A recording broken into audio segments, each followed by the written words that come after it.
Hey, my name's Izzy. This is Rolling Virtual Cards, and this is a good enough Commander podcast. This time, I figured I would go over honestly just playing or deck building concepts when it comes to building Commander decks. For people out there who are wondering how I build my decks or how other people build their decks, what's the style of deck building, what is someone aiming for. I guess I can't really talk for other people and how they do it, but I can at least give you the insight into how I build a deck if I'm heavily aiming to make it proficient enough to be able to play casually with other people. That's kind of like the main goal, right?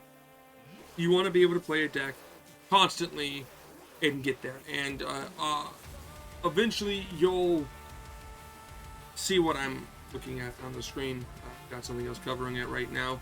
But to talk first, Magic deck building is designed in such a way that you can play stuff each turn, right?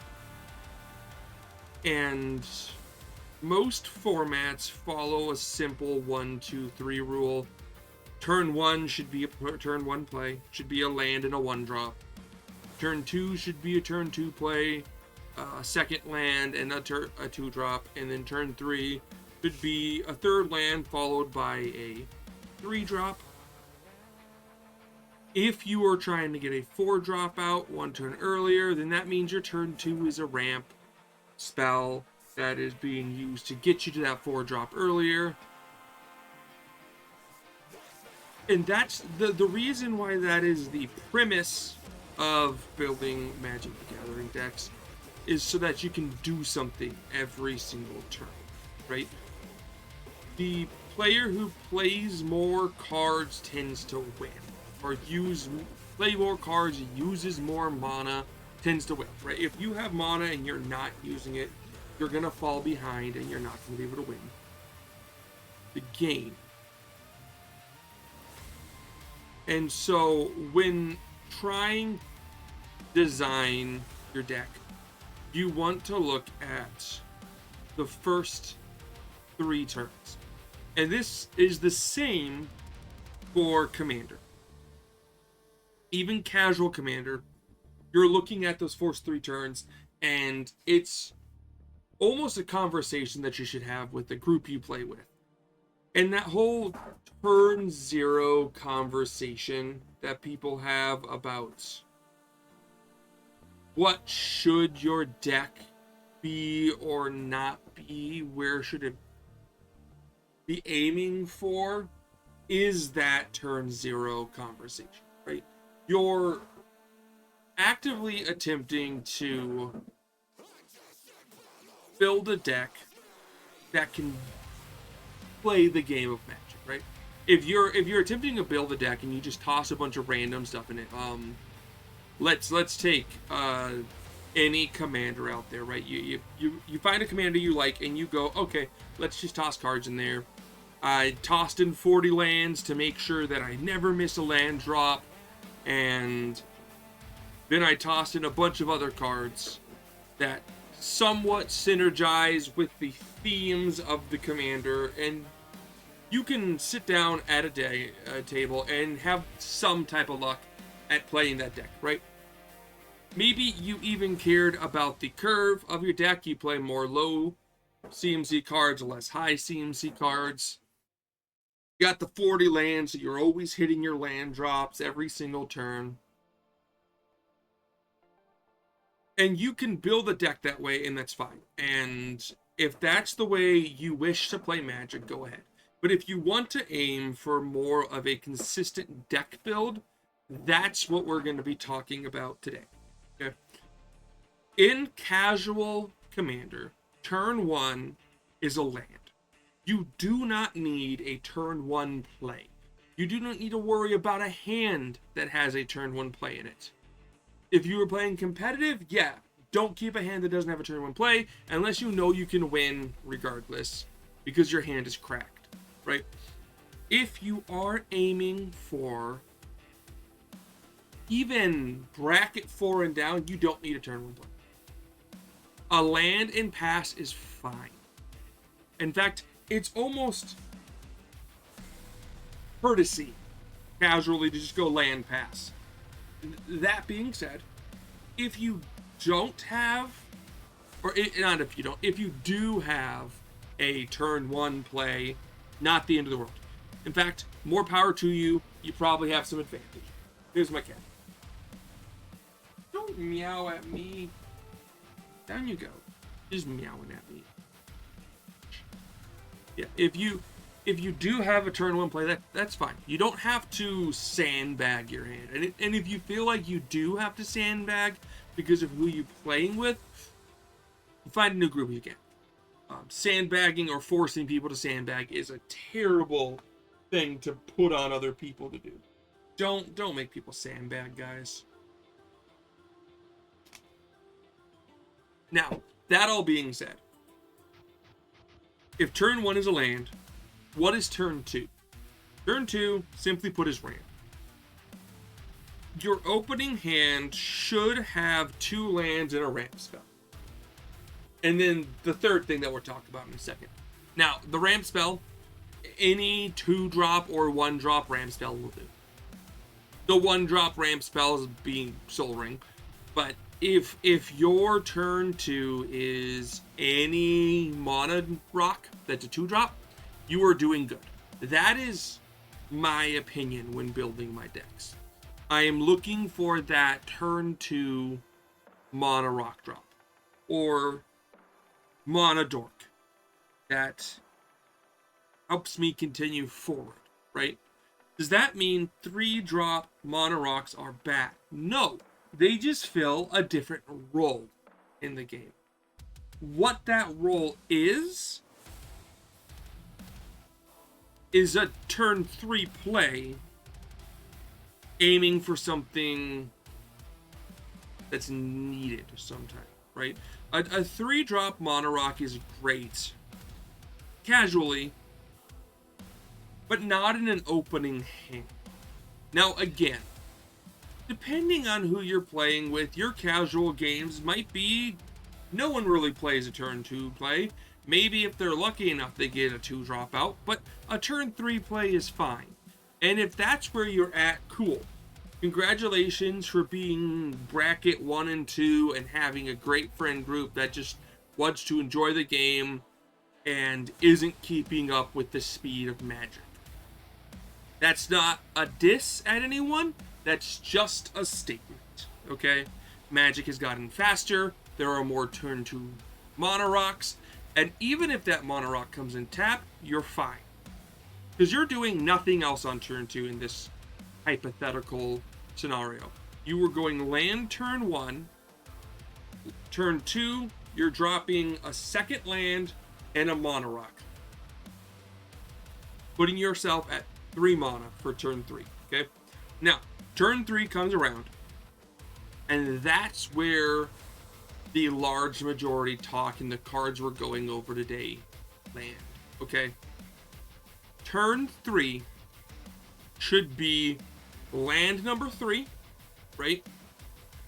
And a card engine, a card draw engine. Now, that card draw engine can take multitude of forms. There are many different engines that draw you cards in Magic. But on top of that, there are many different commanders that could be your engine. Now, if your commander is a 4 or less drop, that is your card draw engine, perfect. That is where you land. That's where you're landing with your stuff. This cat is gonna be the end of me. You're doing fine. So yeah, if that's where you're landing, that's peak commander, right? That's where the commander is really good. Because turn 3, you're getting it out. Again, casually speaking, right? Turn 3, you're getting it out, and it is your card draw engine. Which means you never have to worry about having a card draw engine in your hand. Meaning you can mulligan down to having just your 3 lands and a ramp spell to get your commander out, who's a 4 or a 3 drop, right? You get them out on turn 4, or sorry, turn 3, and now you have your card engine to be able to begin drawing cards. And the card engine, drawing cards, really helps you achieve a winning game state. If you can draw more cards than your opponents, it means you see more playable cards, which means you can, and more lands, which means you can play more cards, which means you can stop your opponents from winning and also win on your own. Whoever sees more cards can play more cards, can win the game, okay? And so Magic the Gathering, specifically Commander, is built upon card draw engine. And what is a card draw engine, per se? Well, a card draw engine is a card that draws you cards.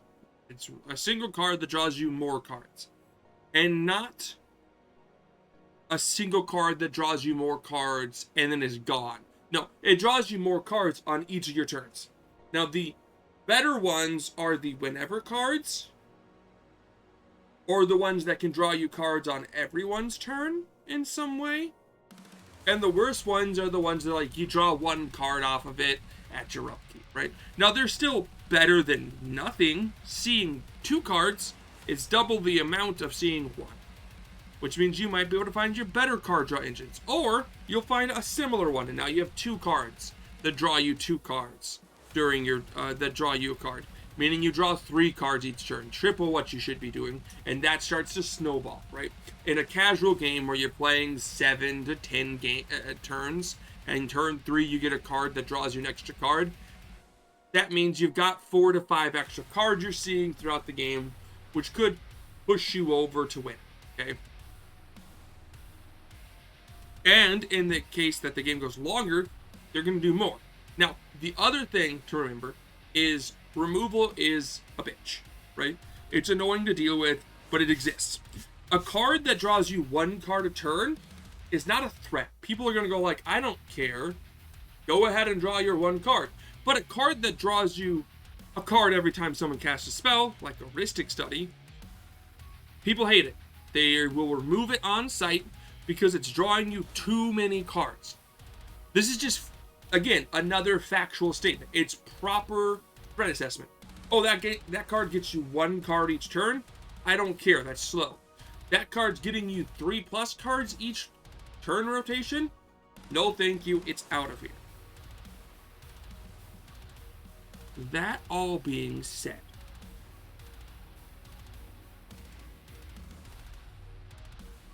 what are we aiming for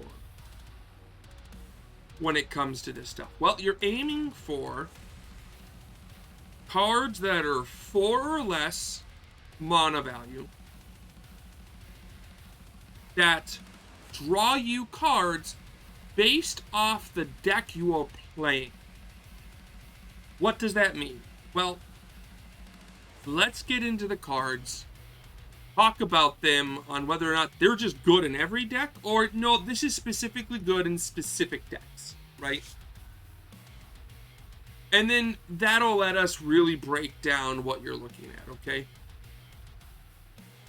But the goal in mind here is to have enough of these kind of draw cards that on turn, that your opening hand are 3 lands, a ramp spell, and 1 of these kind of cards. You guys are going to constantly see me set my cat back down because she is mad at me because I moved my computer from up on top of my desk to below my desk, and she doesn't like that. She used to sleep on top of it, and now she's mad and throwing a fit because she won't sleep on top of it while it's underneath my computer. I do not understand why. It is still warm, but she will not do it because she is a princess and complaining. Let's get into the card of cards. First off, we've got Esper Sentinel here. A simple 1 white for a 1/1 human soldier. Whenever an opponent casts their first non-creature spell each turn, draw a card unless that player pays X, where X is Esper Sentinel's power. Esper Sentinel is doing the very simple job of drawing you usually 2 to 3 cards of rotation. People are going to feed it. They're going to go, I cast a non-creature spell, at least 1 card of rotation, right?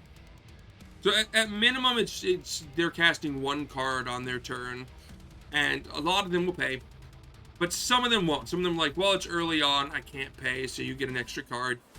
So you get 1 to 3 cards each rotation. If people are playing instances in your format, it gets better, because it's whenever an opponent casts their first non-creature spell each turn.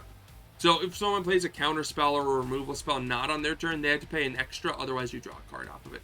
So that can get you a little more depending on the power level or the amount of interaction your play group plays. But it's a really good card. It's good in every single white deck. It should be in them, but it's not broken, right? You can pay the 1. You can also ignore it, and they're only getting that 1 card. See, something like Rhystic Study is on the Game Changer list because it's every single card you cast. Whether it's a creature or a non-creature, any card you cast, you have to pay 1. And it gets you so much card effect, right? With this one, it's only the first card, and it doesn't affect creature-heavy decks.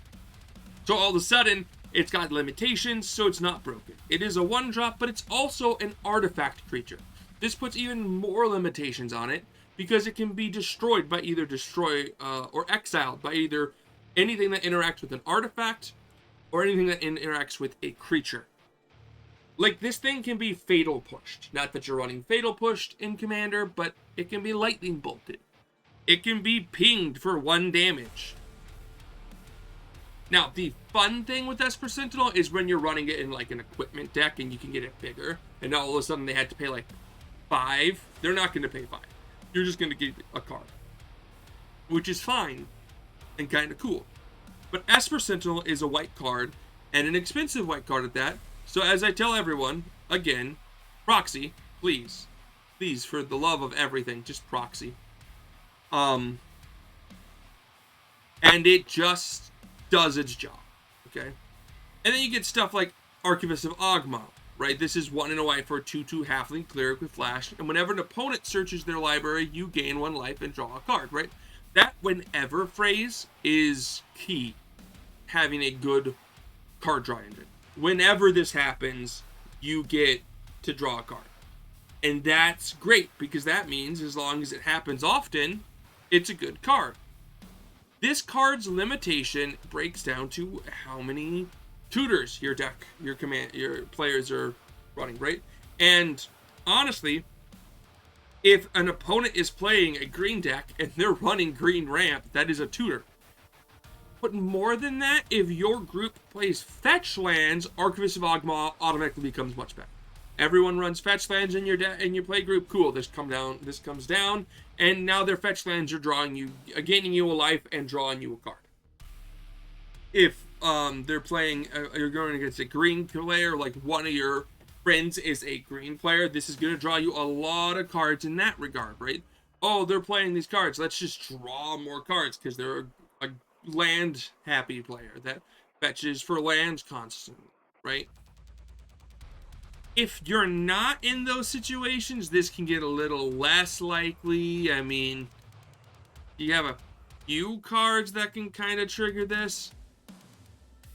But also, like, how many people are running tutors in casual? Very few. So this card's playability is really based off whether or not your group is running all those different fetch lands. And if you have a player who likes to run land ramp. Searching land ramp, mind you. Next up is Pyrsteel Paladin. And this is another great one. 2 white for a 2/2 human knight. Whenever an equipment you control enters, you may draw a card. Metalcraft equipment you control have equip 0 as long as you control 3 or more artifacts. If you're running an equipment deck, Pyrsteel Paladin is a fantastic card, right? Coming down turn 3, right? Because turn 2 you ramped. Turn 3 this comes down, and now every time you play one of your equipment cards, you're drawing a card. That is turning all equipment into a cantrip. It's just adding the word draw a card. When this to every equipment, it just says whenever this equipment enters, draw a card, right? And that's fantastic on so many levels. Like, you don't understand the fantasticness of that. I'm gonna have you guys see my kitty cat.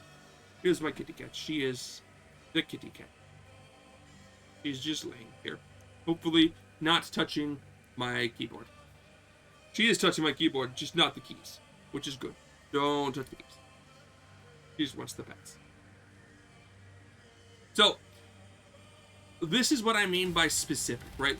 Whereas the first one, Esper Sentinel sitting here, is a simple, always good. And Archivist of Ogmog depends on the play level of your... Not even the level, just the agreement upon the people you play with on whether or not they play a lot of fetch lands. And if you play against a lot of players who use green land fetching. Pure Steel Paladin is only a good ramp spell in an equipment deck. But in an equipment deck, this is a fantastic card draw engine, right? This does exactly what you want, right? It gives you that draw constantly. Every time you play another equipment, you're gonna draw a card. This is gonna get you a lot of draw. And similar to that, a Spirited Companion being 1 and a white for a 1/1 dog, when it enters the battlefield, draw a card. That's not good in most decks. You're like, okay, let's not play that. You're not getting a lot of mana or card draw out of it. It just replaces itself. But in a flicker deck, where like your commander is flickering cards or blinking them, or your commander has a good ETB and wants to flicker and stuff, and you run a lot of Conjuring Closet style effects to flicker stuff, you could put this in there. And oh look, now I'm flickering this card and drawing a card every turn, right? Every single turn I flicker it once or twice even, and I get card draw off of it, so it replaces itself. The first time it replaces itself, and every time afterwards an extra card draw, right? And that's where something like this, Spirited Companion, works so well, right? In any deck where you actively card draw, or actively exile or return cards, Spirited Companion really works as a card draw engine, right? And Saram Senior Artificer is doing the same thing as Pierce Paladin, 1 and a white for a 2/2 Dwarf Advisor. When you cast an aura, equipment, or vehicle spell, draw a card. It does that extra step, right? This is, oh, you're running an aura deck? Toss this card in there. If you're in the right colors, you're going to be drawing cards off of it. Oh, you're in a vehicle deck? Cool, toss this card in there. You're going to be drawing cards off of the vehicles, right? Perfect in any one of those 3 decks, or equipments, or vehicles, you're gonna get that card draw from, right? Wall of Omens is doing that same thing as the puppy is, right? The only difference is the puppy is an enchantment creature. So in an enchantress deck, where whenever you have effects like whenever an enchantment enters, not whenever you cast, but whenever an enchantment enters, this can get you extra draw. Whereas this Wall of Omens is a defender. So if you're playing like Arcades, and I think Arcades is not on cast. I think it's ETB. Let me look. Give me 1 second.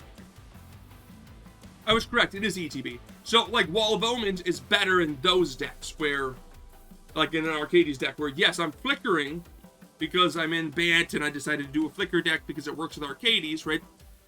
But I'm going to get a second draw because both Wall of Omens draws me a card and Arcades draws me a card. She is getting sleepy. She just meowed at me. Caretaker's Talent is 2 and a white. See, now you're getting to those 3 drops, right? Again, still fine. You played a land, and ramped. And now, the cool thing is, as long as most of them are 3 or under, even if you don't have a 3rd land, if you just had 2 land and a ramp spell, you can still get your card engine out, and that might get you to your land, right? If not, you should really be keeping a 3-land hand, but really look at it, right? You can, like, look at it and go, okay, I've got 2 lands, a ramp spell, and a 3-drop card engine. That's all I need to get the deck going. But before I even get the 3-card engine out, I'm going to be drawing 3 cards. Maybe I'll draw a land within that, right? Caretaker's Talent is 2 and a white for a enchantment class. At level 1, Whenever one or more tokens you control enter, draw a card. This ability triggers only once each turn. For 1 white, you can make it level 2. When it becomes level 2, create a token that's a copy of a target token you control on that level. For 3 and a white, you can make it level 3. And creature tokens you control get +2/+2. Level 2 and 3 aren't what we're talking about here. We're talking about 1. So whenever 1 or more tokens you control enter, draw a card. This ability triggers once each turn. So this is at minimum 1 card each rotation. If you're in a token deck where your commander makes the tokens, or you're building tokens and your commander's doubling them or something, that's great. But if you can make tokens on your opponent's turn, you can draw up to 4 cards each rotation. And that's when Caretaker's talent becomes broken. That's when it's worth that 3 mana. When you're like, my commander has a mana, like I can pay mana to make a token, or whenever my opponent does this, I make a token, right? That's great, because then all of a sudden, like, this triggers off treasure tokens, by the way. So like your treasure deck, you got white in your white is one of your colors, and you're like, I make treasures off of whenever someone does something cool. Treasures on everyone's turn, draws on everyone's turn, makes Caretaker's talent broken. Enduring Innocence is similar in this way, where it's 1 and 2 white for 2/1 Sheep Glimmer. Lifelink. Whenever 1 or more other creatures you control with power 2 or less enter, draw a card. This ability triggers once each turn. If it dies and it was a creature, it returns to the battlefield under its owner's control as an enchantment. It's not a creature. Nice in that way that it has that protection. Here's what this card does. If you can get a creature onto the field on every single player's turn that has power 2 or less, you get a card. That's up to 4 card draws, right? So bottom tier, you're getting 1 card on each of your turns because you're going to make a token on your turn that's power 2 or less, or play a creature that's power 2 or less, or flicker something that's power 2 or less. But if you can do this on every single player's turn, my commander flickers on their turn, or I make a token on all their turns, a creature token that's power 2 or less, right? Then all of a sudden, you're drawing more cards and the card becomes really good.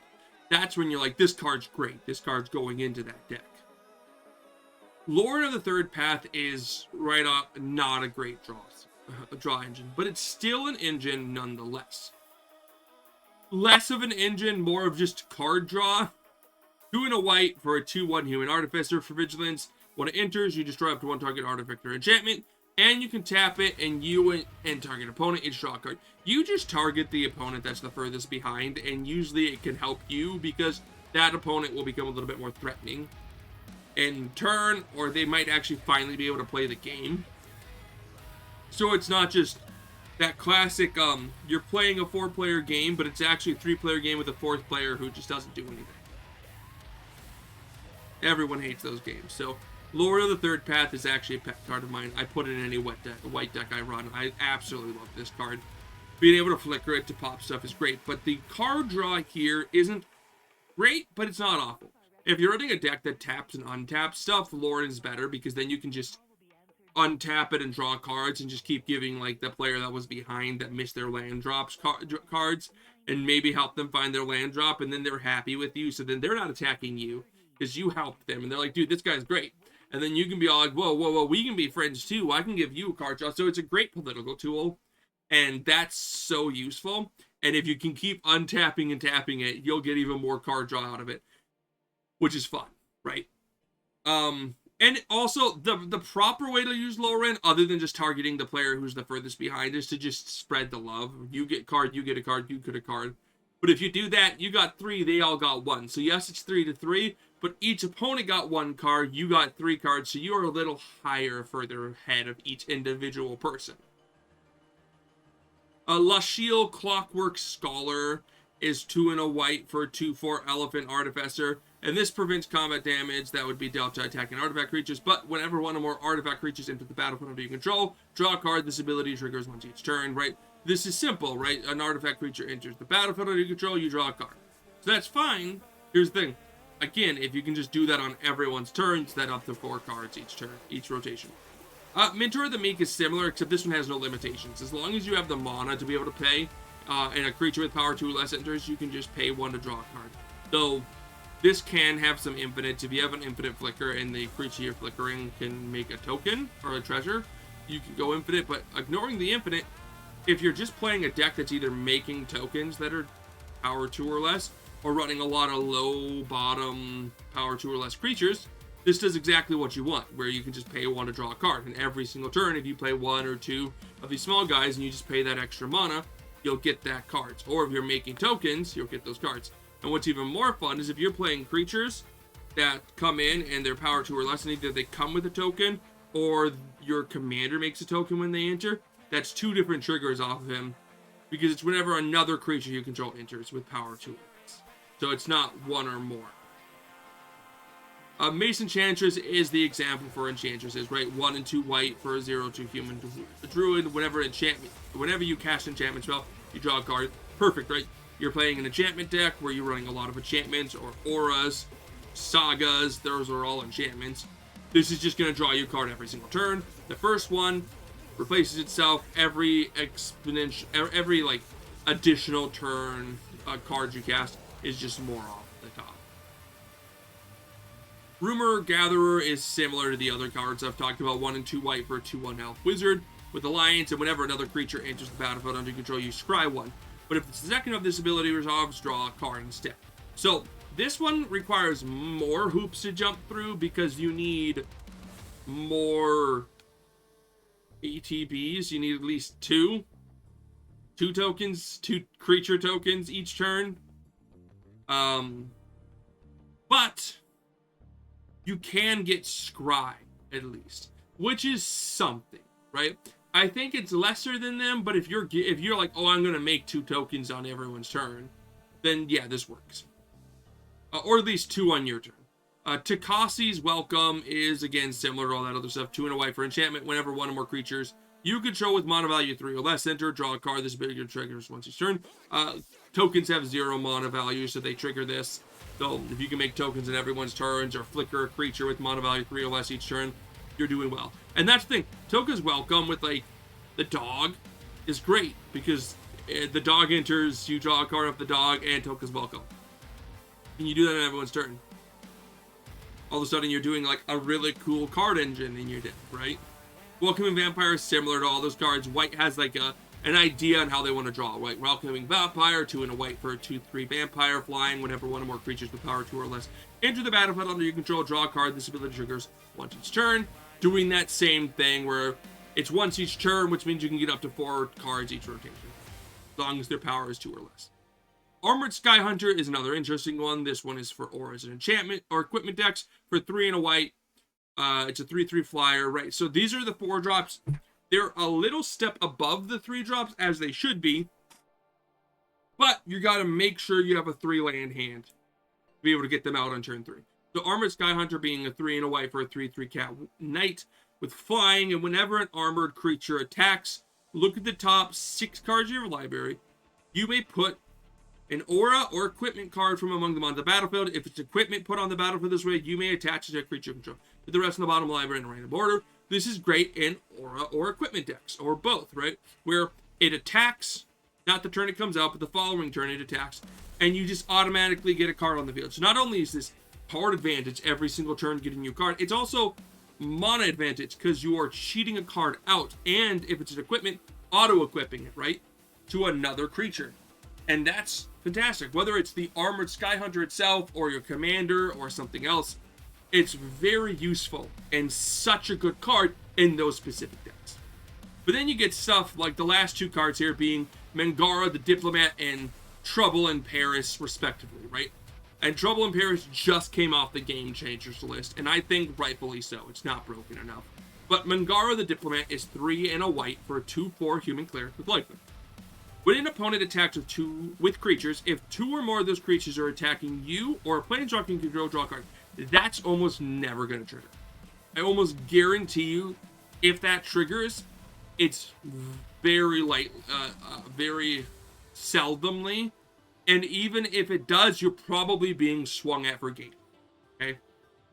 What you're looking at here is that second one. Whenever an opponent casts their second spell each turn, draw a card. As the game continues, people are going to cast more than one spell. Not everyone. Some people are one spell a turn people, right? But at least one or two are going to cast more than one spell on their turn, and that's one or two cards each card rotation. If you happen to playing in specific groups where, yeah, we swing at people, right? I got 2 flyers, I'm going to come here and poke you. Cool. You're not one of those groups that build your army up and just alpha strike and try to win. You take pot shots, and if they go, okay, pot shots, Mangara's like, you could pot shot me, but I'm going to draw a card, and they're going to I'm just not going to pot shot you. But they are going to cast 2 spells. They're going to be like, I can't stop this. I need to cast a second spell. I'm not waiting, right?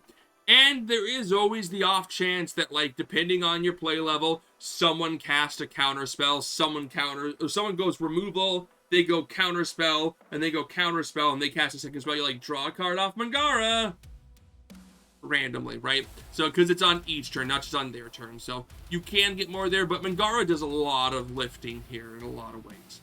And then Trouble in Paris is a classic here nowadays. It's 2 and 2 white for an enchantment. If an opponent would begin an extra turn, that player skips that turn's end. Already fantastic. Screw extra turn decks. I should know I have one. If your extra turn is just playing the game and you're good, fine. Do your extra turn, I don't care. But if you're gonna take an extra turn and take 10 minutes, stop it. The part we're looking at here is that second part. Whenever an opponent attacks with 2 or more creatures, draws their second card each turn, or casts their second spell each turn, you draw a card.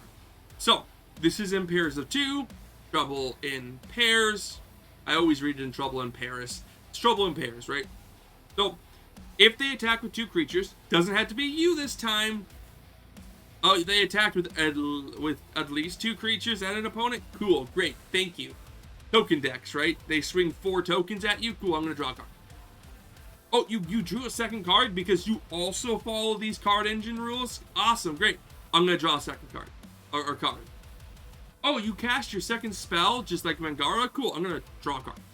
This is probably White's best card engine casually.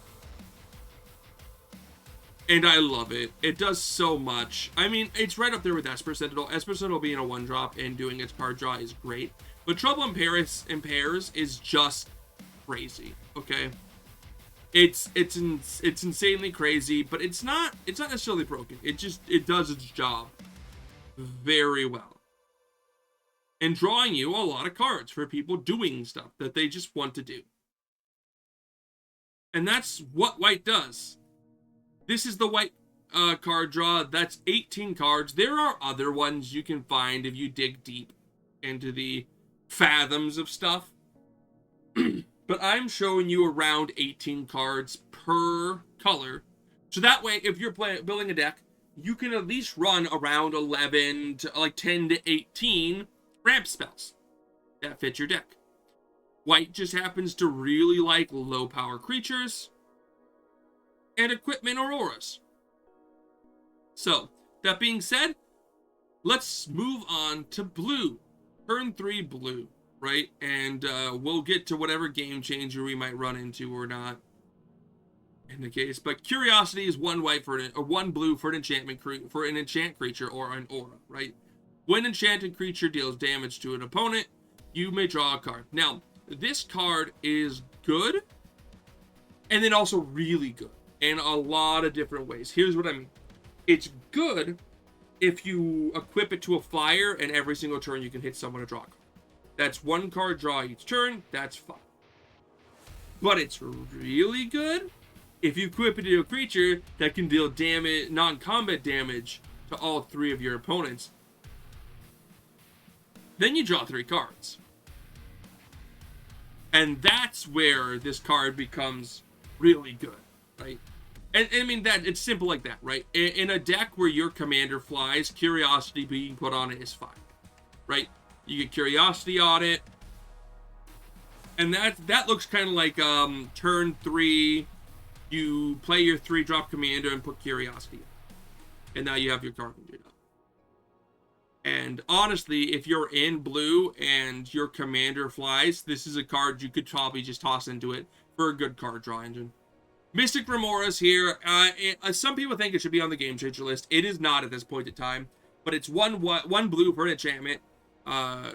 Cumulative upkeep is one colorless, or one generic mana, meaning every turn you have to pay 1, and then 2, and then 3, then 4, then 5 to keep it up. Whenever an opponent successfully casts a non-creature spell, you draw a card unless that player pays 4. So, is that good? Yeah, it's great.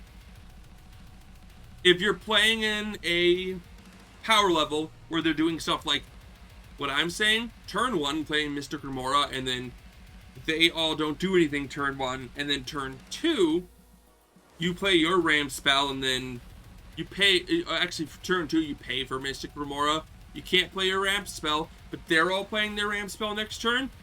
They're gonna give you 3 cards you just draw there, which is insane. And as long as you played your land last turn, you're playing 1 turn behind, or actually you're always behind, because next turn you have to tap those 2 mana. But if you're drawing enough cards, you might not care.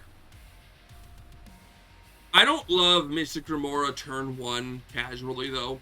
I like doing this on, again, turn 3, right? Where turn 1 you play a land, turn 2 you play your ramp spell, and then turn 3 you're at 4 mana if you have your other land, and you play Mystic Remora. And now you can always pay for it on a regular basis, because you can just, you have 4 mana, so you've got 4 turns worth of paying for it. The first turn, the second turn, the third turn, and the fourth turn. Or I guess the first turn's free, so the second, third, fourth, and fifth turn of having it up, you can pay for it technically. And your opponents are going to be casting more spells, and they're not going to pay for it. So, as a turn 3 ramp card advantage spell, this is crazy. Fairy Mastermind is great. 2 and a 1 and a 1 and a blue for a 2/1 Fairy Rogue with Flash and Flying. And whenever an opponent draws their second card each turn, you draw a card, and for 3 and a white, each player draws a card. So for 8 mana, you can make everyone draw 2 cards, and then you draw 3 extra. So you draw 5 while they draw 2. Not the best option, but still there. Okay? Especially if an opponent's about to win, you can do this to make everyone draw a card and see if you can find a way to stop them.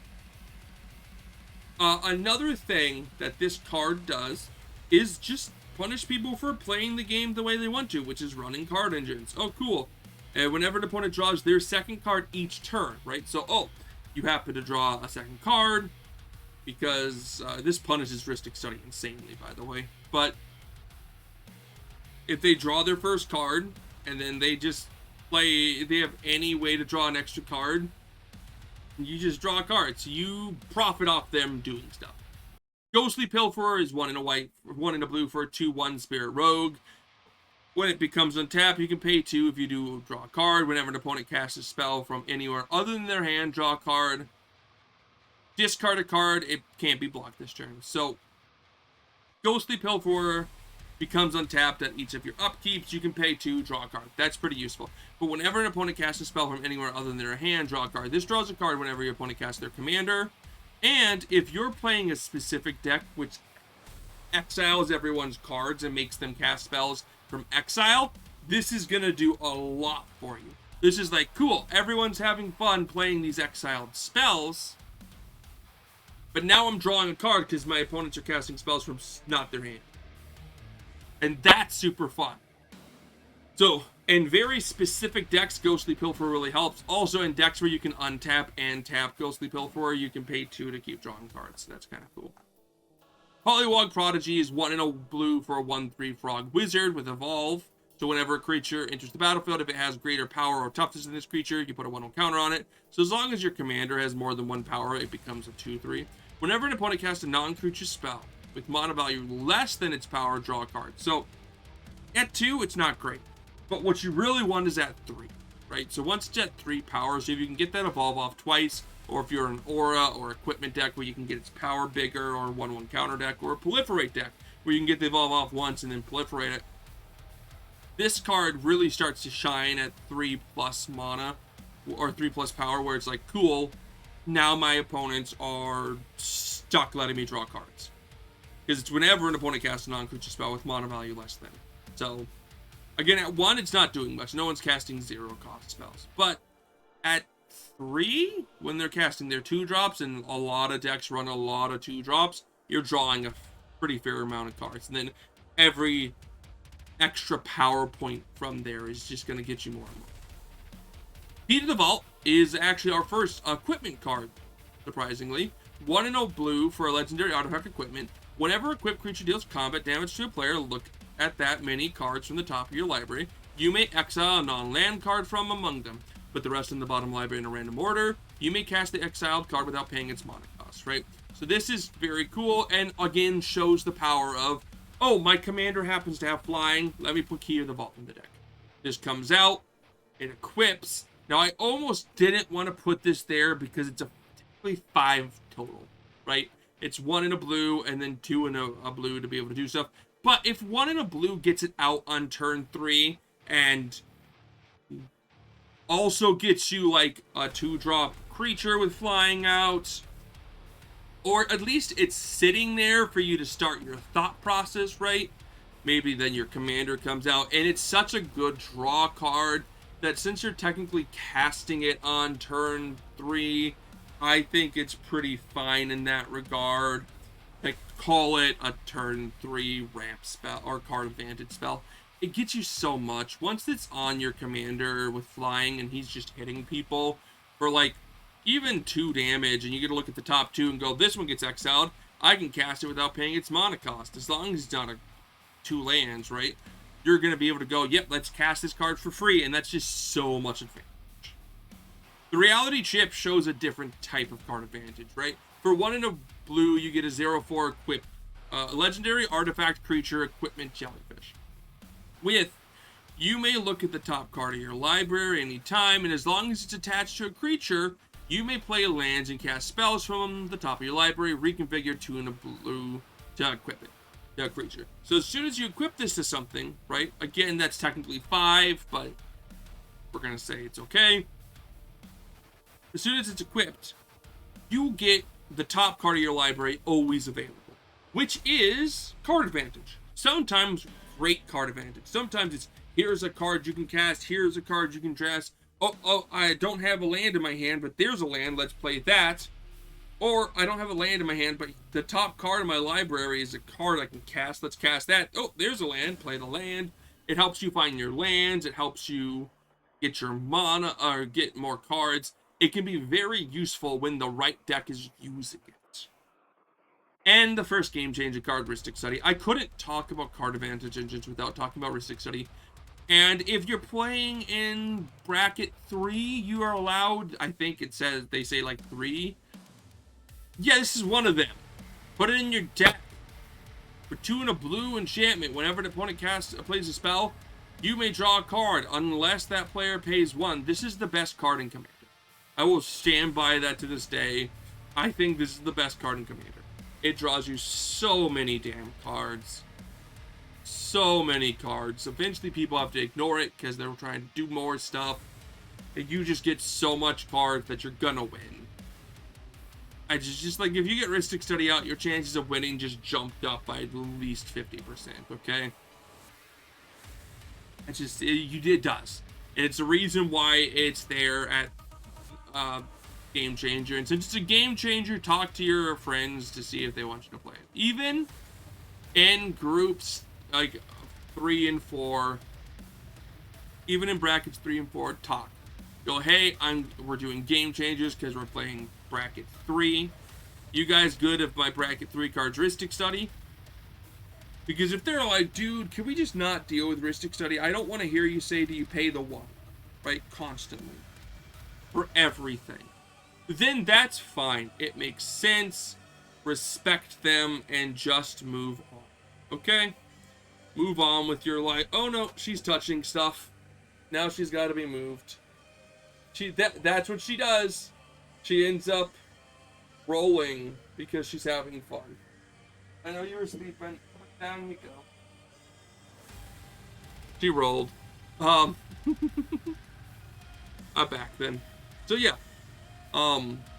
It's a good card. It's the best card in Commander in my opinion, but talk to your play group before you Psy Master Thopterus is another great card engine, right? 2 and a blue for 1 for Human Artificer. Whenever you cast an artifact spell, you get to create a 1/1 colorless Thopter artifact creature. Okay. Oh, she did go on top of the computer. That's cool. And for 1 and a blue, you can sacrifice 2 artifacts to draw a card. That's simple. As long as you're making enough, again, it's very specific. If you're making enough artifacts where like enough artifact tokens that you can just pay to sacrifice to and draw a card, then you can do that 2-3 times a turn and draw a lot of cards. And that's where the card becomes good. Archmage Emeritus. Okay, now we're getting to the 4-drops, and there's a lot of good 4-drop blue card advantage cards, right? 2 and 2 blue for a 2/2 human wizard with Magecraft. So whenever you cast or copy an instant sorcery spell, draw a card. Simple. If your deck has a lot of instant sorceries, this card's great. Put it in your deck. You get this out turn 3, and then every time you cast an instant sorcery spell, counter spell, a bounce spell, cantrip, any of those, just boom, draw a card. Great. That just gives you so much card draw. Same thing with Bident Thassa, and yeah, Bident Thassa and Enduring Curiosity and Reconnaissance are all doing the same thing. So we'll go over at least this one. Bident Thassa is 2 and a blue for a legendary enchantment and artifact. Whenever a creature you control deals combat damage to a player, you may draw a card. 1 blue, tap it. Creatures your opponent control attack this turn. So, simply put, Bident Thassa's ceiling is up here. It's beyond the camera, okay? If you're running a deck with so many creatures that can hit them like a bunch of flyers, that's great. You hit your opponents and you hit them with like 3 creatures each. That's 9 cards you draw there. But bottom line, if your commander has flying, it's a good card draw advantage, because your commander will draw you 1 card each rotation. Go figure. So, again, because blue commanders just happen to have flying taxed onto it, if you're like, how do I draw cards in this deck? Just toss all these cards.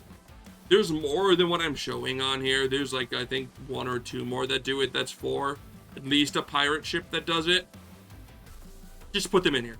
Yeah, there's a pirate ship, and then there's the Indomitable, I think is what it's called, and then there's Coastal Piracy. They're not in here being shown off, and I know them off the top of the head, because if I'm running blue, most of these cards are in there, because there's a lot of good blue flying creatures, and if my commander has flying or unblockable, it's just a good card engine in blue. And it's probably the best style of card engine casually. Right? Each turn you hit someone, you draw a card. But if you have 2 of them, you're drawing 2 cards. And if you have more creatures to hit stuff, you draw more. And if you happen to be in one of those groups where someone just doesn't like running creatures, you can hit them usually. Crystal Skull Isu Spyglass is 2 and 2 blue for a legendary and artifact. And you can look at the top card of your library in time. And you can play historical lands and cast historical spells from the top of your library. Historical meaning artifact. Legendaries, sagas are historical, and you can tap it for a blue. So not only is this a ramp spell, but it also lets you look at the top and play stuff. Now again, only in a specific deck, a historical deck, right? If your deck is mainly artifacts, or mainly legendaries, or mainly sagas, or all of the above, this card becomes good. Otherwise, don't put it in your deck. Enduring Curiosity is the same thing as Bident, right? 2 and 2 blue for a 4/3 Cat Glimmer with Flash, and if a creature you control, whenever a creature you control deals combat damage to player, you draw a card, and if it dies, it comes back as an enchantment, not a creature. Jace the Mind Sculptor, great card. 2 and 2 blue for a 3 loyalty Jace. +2, look at the top 2 cards of your library. You may put that card, or look at the top card of your library, you may put that card in the bottom, or look at the top card of target player's library, you may put that card in the bottom of the library. For -1, you can return target creature to its owner's hand, and for -12, exile all cards from target player's library. Then that player shuffles his or her graveyard, or his or her hand, into his or her library. Okay?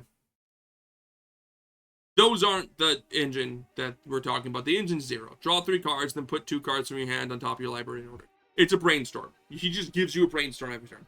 Just 0, draw 3, let's put these 2 back. 0, draw 3, Let's put these two back. 0, draw 3, and since you're always drawing one back, and if you're running fetch lands, it becomes better because you can get rid of the 2 cards you didn't need.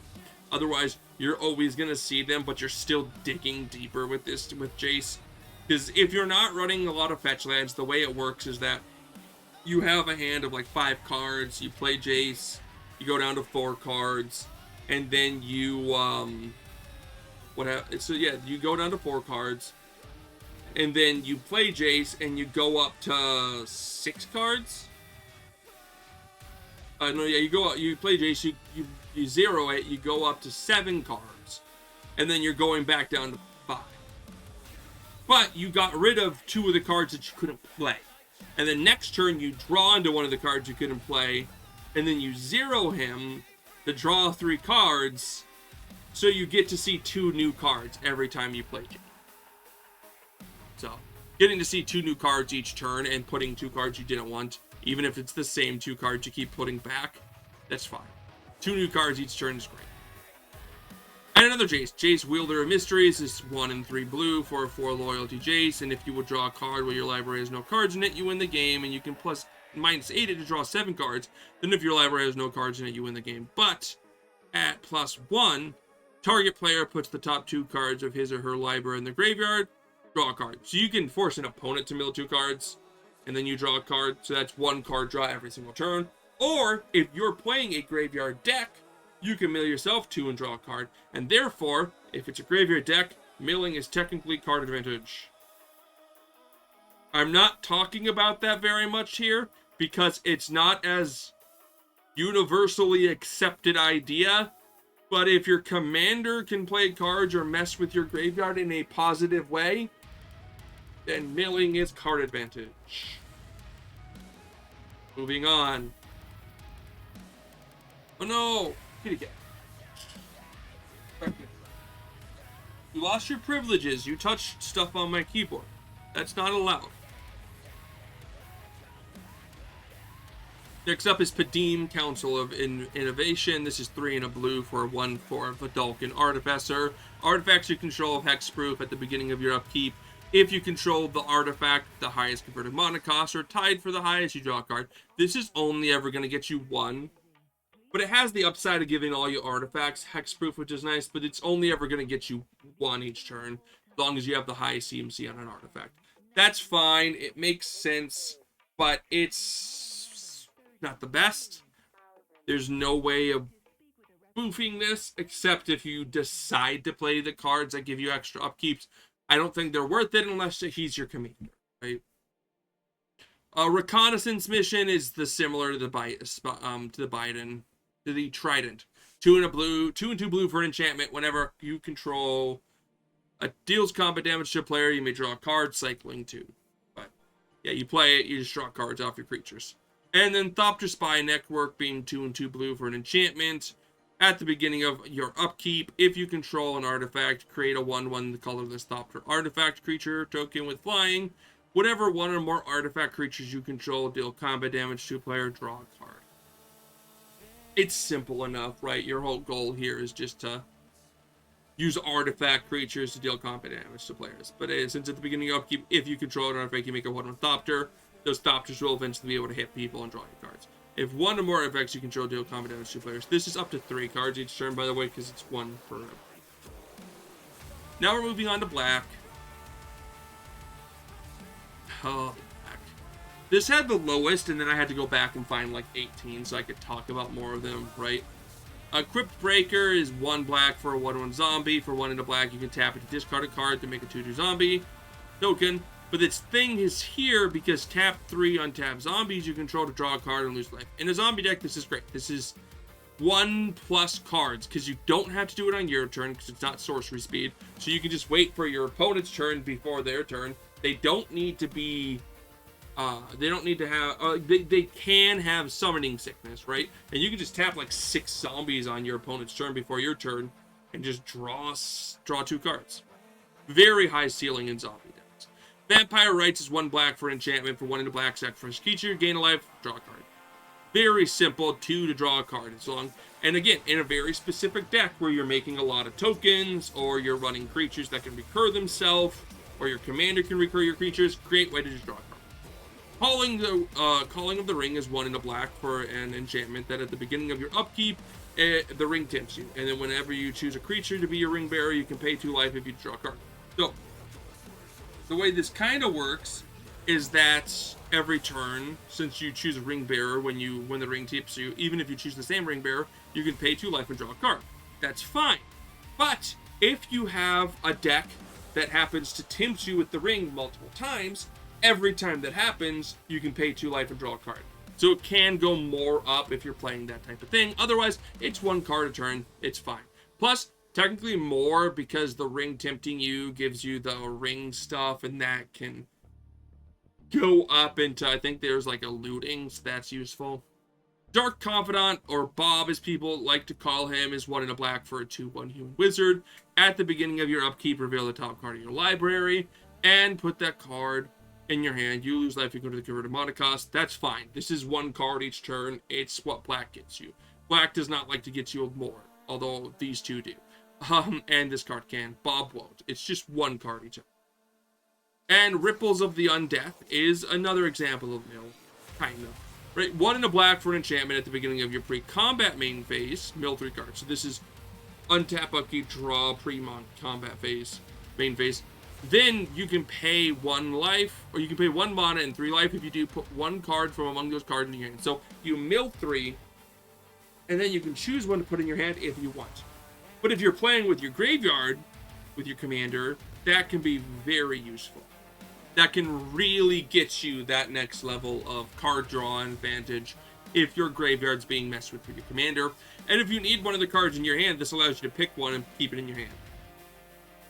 Waste Not is another very particular card. For 1 in a black, you get enchantment. And the card, whenever an opponent discards a creature, you get a 2/2 zombie. Whenever they discard a land, you get 2 black mana. And whenever they discard a non-creature, non-land, you draw a card, right? So what that means is there is card draw baked into this. It's very particular. You have to be running a discard deck, an opponent discard deck, not a self-discard deck, right? And they have to discard non-creature, non-land cards, right? So like instant sorceries, artifacts, enchantments, planeswalkers, and battles will give you a card draw. That's still a chance, you know. There's still a chance that you'll get a card draw off of it. I just don't know how reliable it is. But if you do make like an opponent, everyone like wheel, and they all like you're running our wheel deck, discard like, oh, everyone discard 5 cards, you'll probably get more cards. Ayara, First of Locthwain, is 3 black for a 2/3 elf noble that whenever it or another black creature enters the battlefield, each opponent loses life, you gain a life, but you can tap it to sacrifice another black creature, draw a card. Again, great in any deck that sacrifices stuff to draw you stuff. But on top of that, it's great because what it can do is, if you can untap it in a specific deck, you can then keep sacrificing black. Draw a card. Black Market Connections, 2 in a black for an enchantment. And at the beginning of your main phase, your pre-combat main phase, you pick 1 or more. Create a treasure, lose a life. Draw a card, lose 2 life. Create a 3/2 colorless shape-shifting creature token with changeling, lose 3 life, right? That last one almost never gets chosen except for specific decks. The thing we're looking at here is the buy information, draw a card, lose 2 life. That is card advantage. It is only 1 each rotation, but that's fine. That's still 1 card each rotation, and again, in the 7 to 10 to 15 turn game, that's a lot. Plus, the extra stuff makes it a little more interesting. Braids, Arson of Nightmare, is 1 and 2 black for a 3/3 Nightmare, and at the beginning of your end step, you may sacrifice an artifact, creature, enchantment, land, or a planeswalker. If you do, each opponent may sacrifice a permanent of their choice that shares a card type with them. For each opponent who doesn't, that player loses 2 life and you draw a card. Now, that's each opponent who doesn't. I believe it means if they don't sacrifice it. So if they can't, you still get the card draw. And they still lose the 2 life. So, a lot of times this can become 3 card draw each turn. Because they don't want to sacrifice their land or their creature, because you're sacrificing a token, or you're sacrificing a treasure, and now they're like, I don't want to sacrifice my soul ring. So, lots of stuff you can do there to just be able to go, yep, let me get some card draw with her. And Gix, Yawgmoth Praetors, 1 and 2 black for a 3/3 Phyrexian Praetor. Whenever a creature deals combat damage to one or more opponents, its controller, one of your opponents, its controller may pay a life. If they do, draw a card. For 4 and 3 black, you can discard X cards, exile the top X cards of target opponent's library. If you may play lands and cast spells from among cards, exile this way without paying them.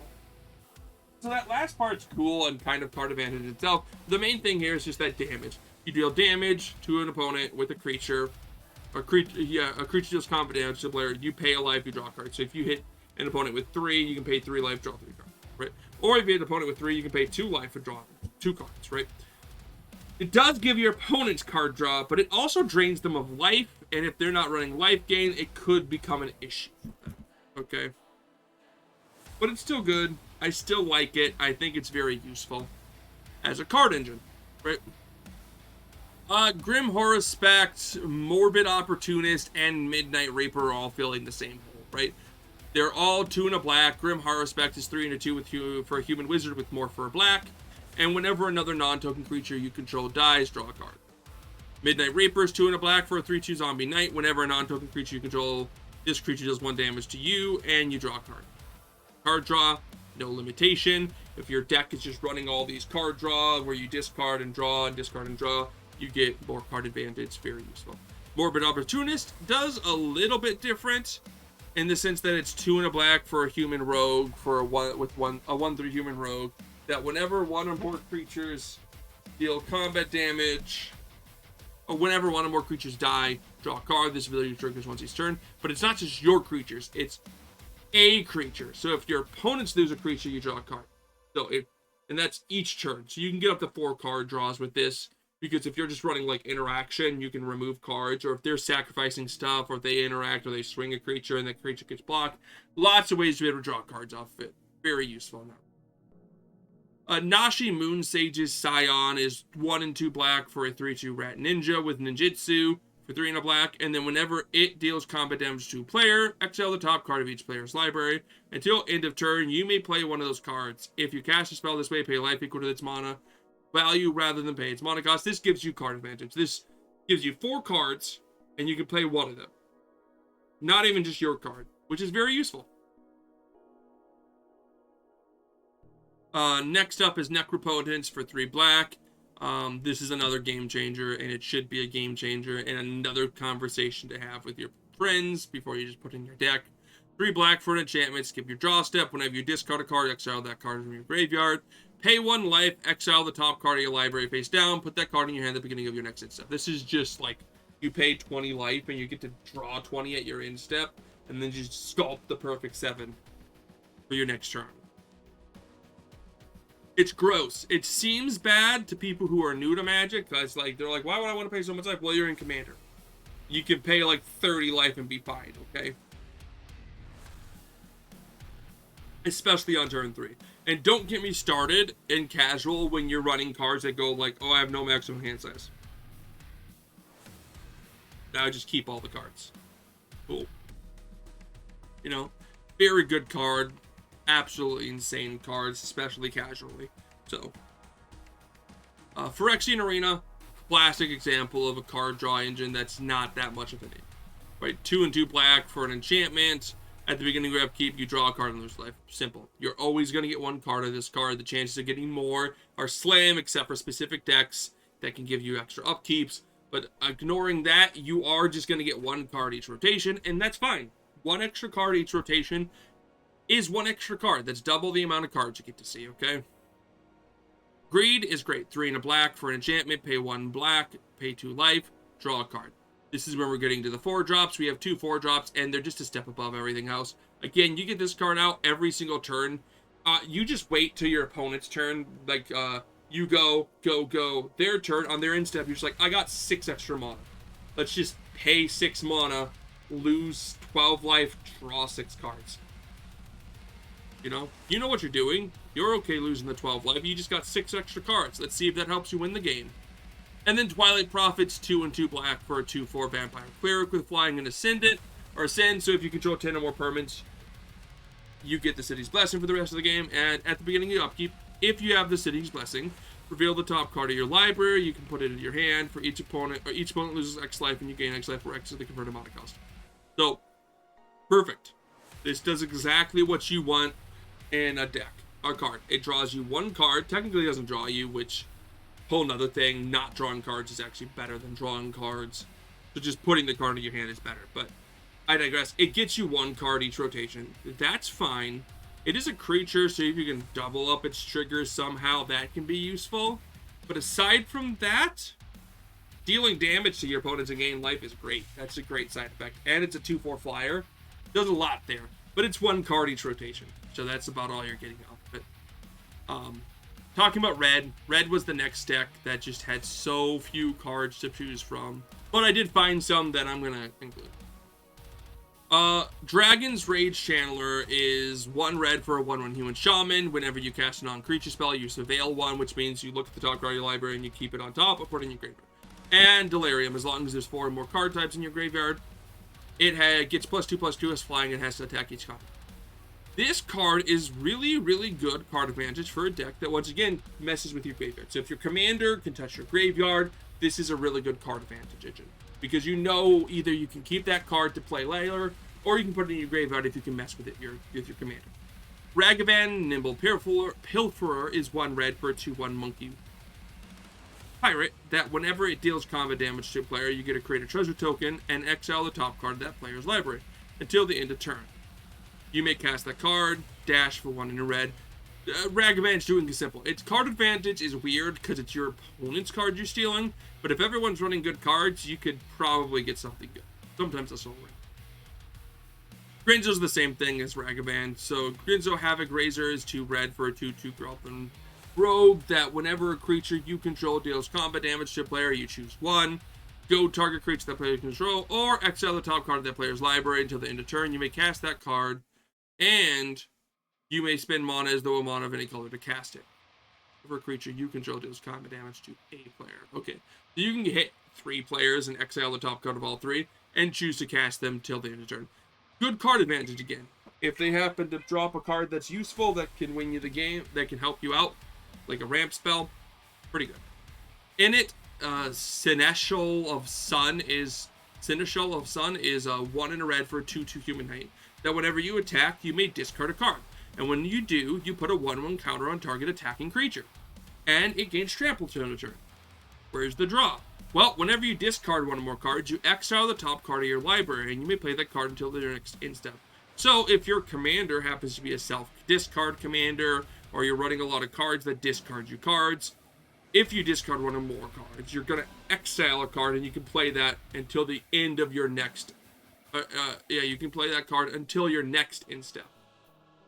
So, if you discard a card on your opponent's turn, you can play it until your next end step. But if it's on your turn, it's just till the end of turn. So, absolutely fine in a lot of ways. Like, this does everything you're thinking that it needs to do, right? It gives you so much card advantage in that regard that it really helps you get to that next step in decks that are discarding, knowing that you're going to get an extra card that you can play out of it. And red does a lot of exile. You can play the exile. So, reckless drawing, I guess. A Passionate Archaeologist is 1 in a red for a legendary enchantment background. Creatures you own have, whenever you cast a spell from exile, this creature deals damage equal to the spell's mana value to target opponent. That's not the card I was looking for. 1 second. Okay, I found the actual card. We'll talk about it when we get to it on the list here. But Breach's Eager Pillager is 2 in a red for a 3/3 Goblin Pirate that, we're under the 3s here. So whenever a pirate you control attacks, you choose one that hasn't been chosen this turn. Create a treasure, target creature can't block this turn, exile top card of your library, you may play it this turn. Breaches can just be the only pirate. So in a pirate deck, you get more out of this, but even by itself, it's going to get you 1 card each turn. And Lelia, the Blade Reforged, is similar in that, with 2 in a red for a 2/2 Spirit Warrior with haste. When it attacks, you exile the top card of the library. You may play that card this turn. And whenever 1 or more cards are put into exile from your library, enter your graveyard, you put a 1/1 counter on. So Lelia will get bigger, but overall, she does this really nice thing where it does give you 1 card each turn if you attack. And since it gets bigger and bigger, it's going to become harder to kill. Magus of the Wheel is 2 in a red for a 3/3 human wizard with 1 in a red. Tap it, sacrifice it. You make sure each player discards their hand and draws 7 cards. If you can constantly replay this card from your graveyard, it's a great card engine. Otherwise, it's just a wheel, and that's not great. But in specific decks where you can recur it, useful. Professional Facebreaker is 2 in a red for a 2/3 human warrior with menace, and whenever 1 or more creatures deal combat damage to a player, you can do a treasure token. So if you hit all 3 opponents, you get 3 treasures, and you can sacrifice a treasure to exile the top card of your library, and you can play that card. So that's turning your treasures into card advantage. Tavern Brawl is the card I meant to put on here, by the way. So this is another background. So 2 in a red for legendary enchantment background. Commander creatures you own have at the beginning of your upkeep exile the top card of your library. This creature gets +X/+0 till the turn, where X is that card's mana value. Then you may play that card this turn. So this gives you 1 card each turn by having exiled as long as you have your commander on the field, and it buffs your commander, which can be nice. But overall, it's just that 1 extra card. Valakut Exploration is 2 in a red for an enchantment with landfall. When a land enters the battlefield you control, exile the top card of your library. You may play that card this turn. Or you may play that card as long as it remains exiled. So that's just infinitely, you get an extra card. And at the beginning of your end step, if there are cards exiled with Valakut Exploration, put them in the owner's graveyard, then it deals that much damage to each opponent. So, not forever, you have till your end turn. But in a landfall deck, if you can just keep, drop 3 cards, this is going to give you, oh cool, here are 3 lands onto the field. You get 3 extra cards you can look at. Anyone you don't will get done, and then each deals that much damage to, so it deals that much damage to each opponent. You can do a lot of damage that way. And if you're running fetch lands, casually, you can just fetch land, boom, boom. That's 2 cards off of Valakut that you can look at. And if you don't, they go to the graveyard. So if it's a graveyard-based deck, that even works more. And now we're going to get to the 4s. And the 4s in red, there's a lot, because red is not known for card draw. Looking and finding card draw in red was not easy, and I had to stretch the imagination, like some of the ones I showed earlier. Oh yeah, your card advantage is stealing cards from your opponent's deck. Awesome. That's not the best card advantage, because they might not be running cards that are useful for you. I wanted to show some ideas. So Atsushi the Blazing Sky is 2 and 2 red for a 4/4 Dragon Spirit with flying and trample. When it dies, you can either create 3 treasure tokens or exile 2 cards from your library until the end of your next turn. You may play those cards. So as long as you can keep recurring this card and it dies, you get extra card advantage, which is useful. Chandra, Torch of Defiance, probably one of my favorite, if not at least my most used Planeswalker, probably, is 2 and 2 red for 4 loyalty Chandra. And the one we're looking at is its original +1, but the other one's second +1 is to add 2 red. It's -3, it does 4 damage to target creature, and it's -7. You get an emblem with whenever you cast a spell, it does 5 damage to the target. But its first +1 is exile the top card of the library. You can cast that card. If you don't, Chandra deals 2 damage to each opponent. So you have to play the card right away. You don't get a choice, otherwise it just stays exiled, and then each opponent loses 2 life or takes 2 damage, which can be useful if you don't need the card, but it does give you a card advantage each turn. And Duretti Scrap Savant is similar in that regard, where it's 3 in a red for 3 loyalty Duretti. Its -2 is sacrifice an artifact and return an artifact from your graveyard to the battlefield, and its -10 is you get an emblem with whenever an artifact is put into the graveyard from the battlefield, return it to the battlefield at the beginning of the next end step. But its +2 is discard up to 2 cards, then draw that many cards. So Duretti does one cool thing where, yes, you discard 2 cards to draw 2 cards, so it's not really card advantage normally, but its -2 allows you to sacrifice an artifact you control to return an artifact from your graveyard to the battlefield. So if you use its +2 to discard a really big artifact and then draw a card, or discard 2 big artifacts and draw 2 cards, then you can use its -2 to get rid of artifact tokens to get something big. So very useful in that regard. Jax is the Troublemaker, 3 in a red for a 2/3 human warrior with Blitz for 1 in a red, but for 1 red you can tap it to discard a card and create a token that's a copy of another target creature you control. It gains haste, and when this creature dies, draw a card. Sacrifice at the beginning of your next end step, activate only as sorcerer. So this does require you to discard a card. So this is not card advantage unless you can touch your graveyard. If you can mess with your graveyard, then it becomes card advantage. Outpost Siege is card advantage regardless. For 3 in red, when it enters, you choose Khans or Dragons. It's Dragons is whenever a creature you control leaves the battlefield, it deals a damage to any target. But it's Khans is at the beginning of upkeep, exile top card library until the end of turn. You may play that card. That's just 1 extra card each turn. It's useful. Tectonic Giant is 2 and 2 red for a 3/4 elemental giant. When it attacks or becomes the target of a spell your opponent controls, it either does 3 damage to each opponent, or exile the top 2 cards of your library. Choose one of them until the end of your turn. Until the end of your next turn, you can play that card. So you only get one of the 2, but it's still useful in a lot of ways to be able to get card advantage every single turn when this card attacks. And it's till the end of your next turn. So even if you don't play the 1 card this turn, you can play it next. And you can play lands. A Wand of Wandering is such an underratedly fun card. So 3 in a red for an artifact. For 4 generic, you can tap it and roll a d20. Each opponent exiles cards from the top of their library until they exile an instant or sorcery card. Then shuffles the rest into their library. You may cast up to X instant sorcery spells among the cards exiled this way without paying their binding cost. So if you roll a 1 to 9, you get 1, 10 to 19, you get 2, and at 20, you get 3. So this is card advantage. You will get an instant sorcery off of this, regardless of anything. Even if one of your opponents don't have any in their deck, if one of them has an instant sorcery in your deck, you'll get something. A lot of times it'll be a ramp spell, which is fine, but it is still card advantage. It's still, yeah, you can't do it right away, but next turn you can pay 4 and then just always do it and get something. And then Wild Magic Sorcerer is 3 in a red for a 4/3 Orc Shaman. The first spell you cast from exile each turn has Cascade. This is very vague and questioning. If you are running a deck that exiles cards and then you cast those cards from exile, because like, actually I'll show you, because you're running something like Lelia as your commander, right? Or Breaches as your commander. Both are commanders, or Grinzo, or Ragavan, or Inti. There's a lot of cards, and there's also ones that are not monocolored, right? Or even Tavern Brawler, right? All these other like commanders that exile stuff. Atsushi, right? Where you can exile stuff. This says, hey, as long as you do that, you get a Cascade. And Cascade, although not a card draw, is card advantage, right? Because you play a card and you get a second card off of it.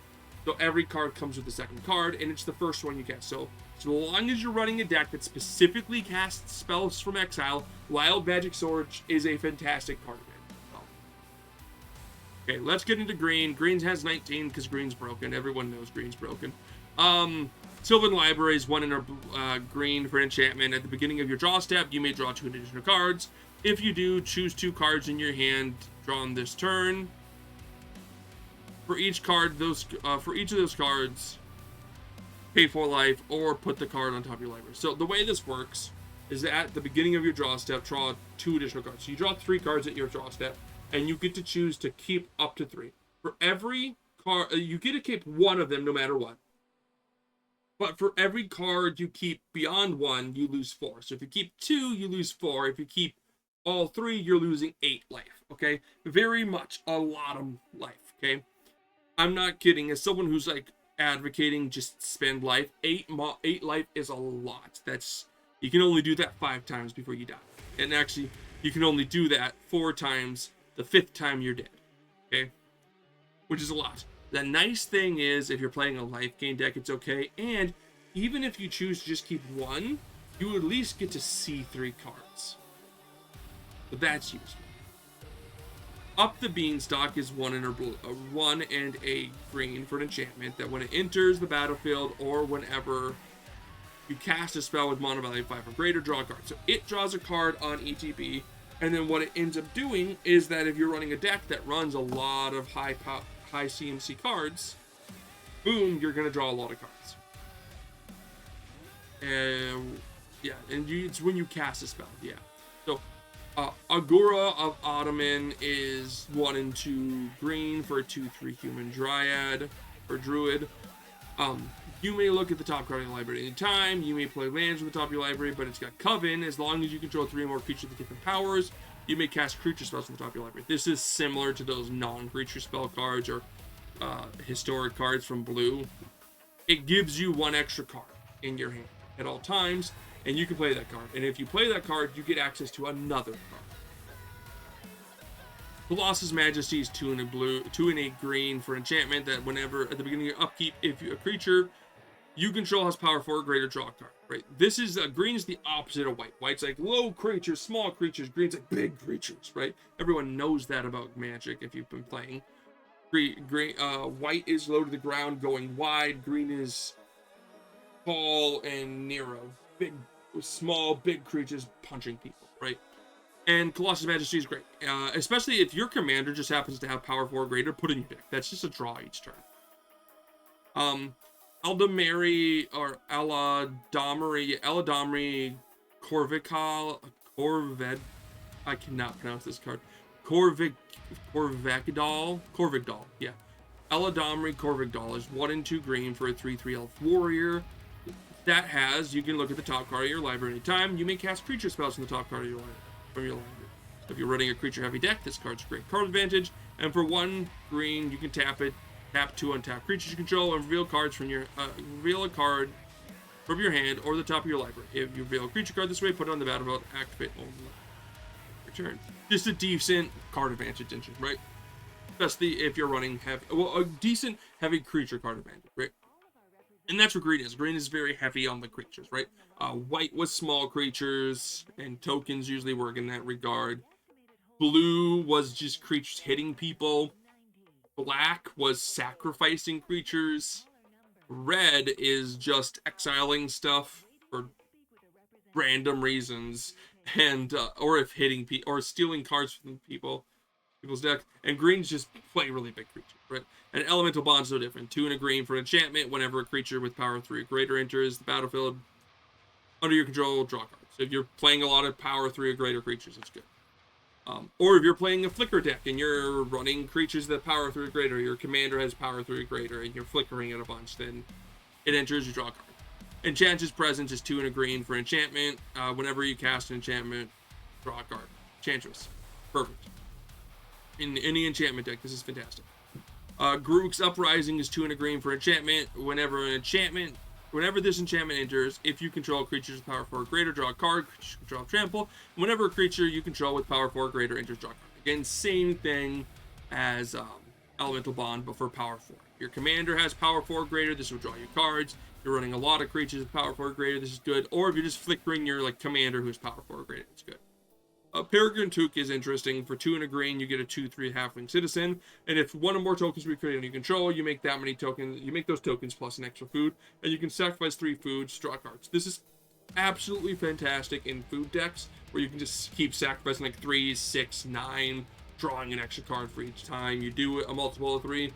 But also, it's really good in token decks. If you're making tokens, not like just here's 10 tokens, but if you're making 1 token, 2 tokens, 1 token, 2 token, 1 token, 1 token, just a bunch of tokens, a bunch of random times, this will give you a food each time, and then you can just sacrifice those foods for draws. Realm Walker is 2 and a green for a 2/3 shapeshifter with changeling, and when it enters, you choose a creature type, and you can look at the top card of your library anytime, and you can cast creature spells of the chosen type from the top of your library. So this is not only just a specific creature deck, it's a tribal deck. So if you're running elves, this card's really good. Mind you, it's changeling, so it's all the creatures. So in any tribal deck, because tribal decks are heavy on the creatures, Realm Walker is good. It gives you that 1 extra card. And since you should be running 33 plus of those specific creatures, you're gonna see them. Citizen Champion is 2 and a green for a 1/3 human warrior with Constellation. So whenever an enchantment enters the battlefield under your control, you can put a 1/1 counter on Citizen Champion and draw a card. So this card does some things different than other enchantresses. It's not a trigger off of casting, it's off of ETB. So if you can flicker enchantments, use the flickering enchantment comes in the form of flickering an enchantment creature, like your commander or something. This is even better. Snake Umbra is like Curiosity, right? 2 and a green for an aura enchant creature. Enchant creature gets +1/+1 and has whenever this creature deals damage to your opponent, draw a card, totem armor. So this is great if your commander can just have some type of evasion so that they can hit your opponent and you draw a card. Not only does it give it protection to your commander, but it hits, if you can hit them each turn, that's one draw each turn. But if your commander can deal non-combat damage to your opponents and you can trigger that some way, it gets you even more cards. I love putting this on Root Dog, because then whenever they cast a spell, not only do they take 6 damage, you also draw. Tribute to the World Tree is 3 green for an enchantment. Whenever a creature enters the battlefield under control, draw a card if its power is 3 or greater. Otherwise, you put 2 on the counters on. So if it's 2, it becomes a 4/4, or becomes 4 power, and if it's 1 power, it becomes 3, which is nice. Those 1/1 counters are great in a lot of chance games, but honestly, if you're running a 3 power, great. For the same reasons as the other one. Beast Whisperer, interesting. So 2 and 2. This is when we're getting to those 4s. Again, next level, really good cards, right? 2 and 2 green for a 2/3 Elf Druid with whenever you cast a creature spell, draw cards. There's no ifs, ands, or buts. Run a bunch of creatures, cast them, draw cards. If you're running a creature deck, put this card in your deck. You won't be regretting it. It's the same thing as like instants and sorceries, except creatures tend to be better. Eldiana Blossoms is 2 and 2 green for a 2/2 spirit with constellations. So when it or another enchantment into the battlefield under control, draw a card. This triggers off itself, which is why I think it's a 4. Because if you can just flicker it, it will keep drawing you cards. And if you're in an Enchantress deck where you have another one that has Constellation, you'll draw more off of it too. So there's that. I think because you can flicker it, it deserves to be that 4. Either way, it's an Enchantress, so that's good. Elven Chorus is 3 and a green for enchantment. You look at the top card of your library in turn, you can cast creature spells on the top of your library. The reason why it's 4, though, is that creatures you control have tap, add a mana of any color. So this turns all your creatures into ram spells, which is so good in and out of itself. Again, spells like Beast Whisperer are great because they're such a good card advantage, but Elven Chorus is very good card advantage spell in creature-heavy decks, but also does that extra step of giving you ramp. Greater Good is 2 and 2 generic and 2 green for a enchantment. Sacrifice a creature, draw a card, or draw cards equal to sacrifice creature's power, then discard 3 cards. So if you're running a graveyard deck, this card does better, but even past that, if you're running a deck where you have high power creatures, this is even better because if you're sacrificing like 5, you draw 5, discard 3. And you can just choose the 3 cards you don't need. Kudos if you're running a high power creature deck that also likes the graveyard. Very specific, but Greater Good loves you. Guardian Project is 3 and a green for enchantment. Whenever a non-token creature enters the battlefield under your control, if it doesn't have the same name as a creature you control or a creature in your graveyard, draw a card. Since you can't normally run duplicates of cards in Commander, this is just whenever a creature enters the battlefield, draw a card. And this is great because, again, since it's a creature into the battlefield, you can flicker your commander. So in a flicker deck, since the creature keeps entering, you're going to just keep drawing cards. So that's very good enough. And then Toski, Bearer of Secrets, is 3 and a green for a 1/1 squirrel. This spell can't be countered. It's indestructible it attacks each time that available. And whenever a creature you control deals combat damage to player, draw. So this does the same thing as the blue cards, right? Just like, oh, I'm dealing damage, draw cards. So green has a lot of card engines, and there's even more, right? I'm only showing you 18. Green had 19 cards, and it's a long video due to that, right? But there's just so many cool cards to talk about that all are that turn 3 play, right? And there's like 11 multi-spell cards that we'll go over quickly here too. Baleful Strix is a blue and a black for a 1/1 bird with flying and death touch, and whenever it enters, draw a card. Again, in a flicker deck, this is fantastic. Keep flickering it, keep drawing cards. Tithys, Harvest's Hand is a green and a white for a 1/2 nymph that whenever you cast an enchantment spell, you gain 11, draw a card. Now here's the thing. A lot of these cards are really good, and you're like, aren't there other cards that are doing the same thing, but they cost more? Yes. The thing is because these have more colors in them, they're technically harder to cast, so they can be cheaper, right? So, Florian Valdarian Scion is 1, a black, and a red for a 3/3 Vampire Noble with first strike, and at the beginning of your second main phase, Look at the top X cards of your library, where X is the total amount of life your opponent's lost this turn. Exile one of those cards and put the rest in the bottom library in random order. You may play the exiled card. That's card advantage. And again, talking about that, if you're running Sithis as your commander, you don't need as much card advantage because you know Sithis comes out on turn 3 as your ramp package, your ramp spell, and just does the rampy stuff, right? That's all it's going to do. And that means you don't have to run so much ramp because your commander is your turn 3 play. You know it's going to come down. You know your deck is built around using its ramp. Same thing with Florade. If this is your card, you know every turn you're going to get at least one extra card each turn. And I'm not saying don't run any other card advantage. It's good. But knowing that you're going to have it just means your opening hands are easier. You only need like 2 lands and a ramp. Or 3 lands and a ramp if it's a 4-drop. Right? So Kutzil, Malamat, Exemplar is 1 green and a white for a 3/3 cat warrior. Your opponents can't cast spells during your turn. And whenever one or more creatures you control,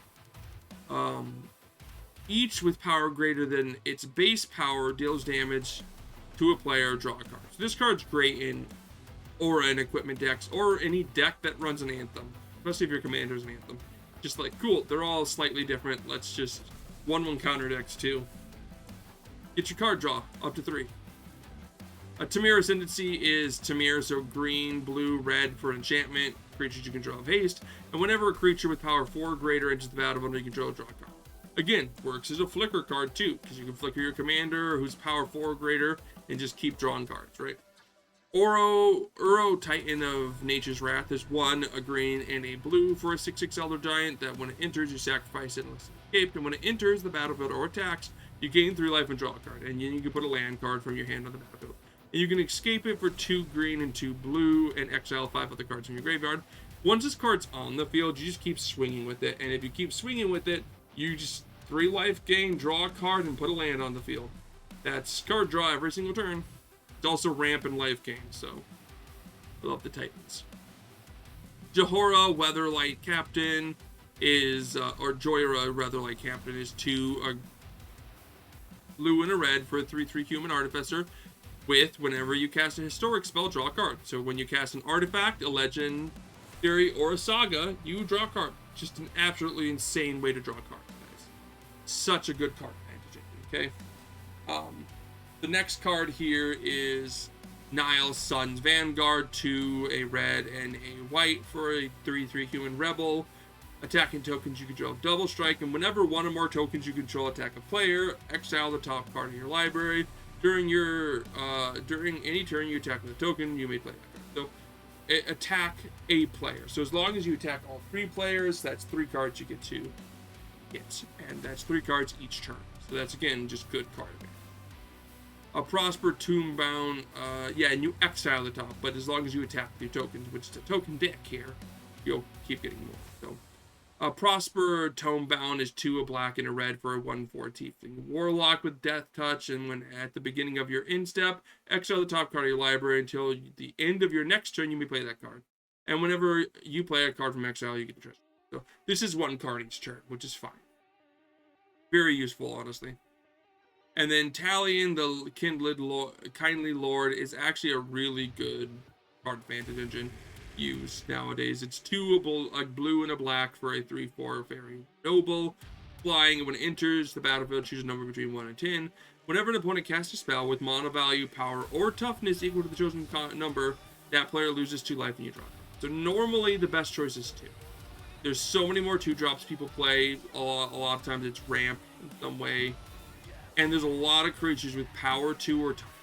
So if you put this on 2, you end up drawing a lot.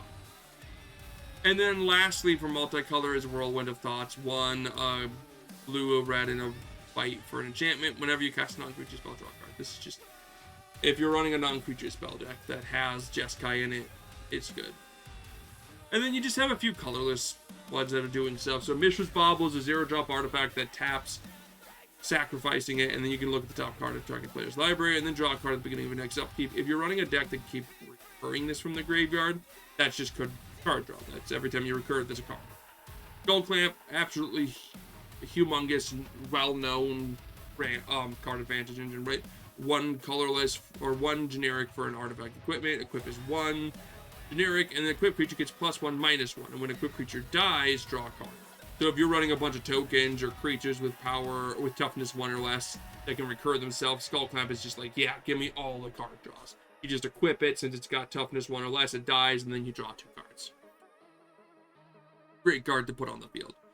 And yeah, since it's 2, if you have like turn 3, if you have 4 mana, you can be all like, oh yeah, let's get Skull Clamp out and a 2-drop creature, and then equip the Skull Clamp. That's 4 mana total, and draw 2 cards. So, Idol of Oblivion is 2 generic for an artifact, and you can tap to draw a card, activate only if a token, if you create a token this turn. So this is creating a token creation deck.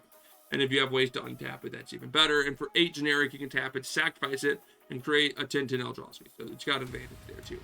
Mindstone is doing the same thing as Mishra's Bauble, right? 2 generic for an artifact, you can tap it for a colorless, or you can pay 1 generic to tap it and sacrifice to draw a card. So if you can keep recurring it, you get a lot of draw. Egg Commander Sphere is even better in that regard at 3. For 3 generic, you get an artifact that you can tap to add 1 mana of any color in your commander's color identity, but you can sacrifice it to draw a card. So if you can keep recurring it, not only can you still tap it for a mana every time you get it on the field, you can also sacrifice to draw a card. So recurring it constantly gets you a lot of card advantage. And at least 1 ramp user.